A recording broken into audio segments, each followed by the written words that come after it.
তো আজকে ছিল আমাদের পা দিবস। আমরা লেগকে সাধারণত ২ দিনে ডিভাইডেড করে ট্রেন করে থাকি। Quad focus and hamstring focus. আজকে ছিল হ্যামস্ট্রিং ফোকাস। ২ দিনই আমরা স্কোয়াড দিয়ে প্রথমে আমাদের ওয়ার্কআউটটা শুরু করে থাকি।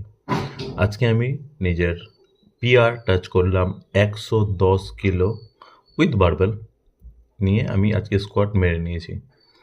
হেভি ছিল, ফেটেছিল।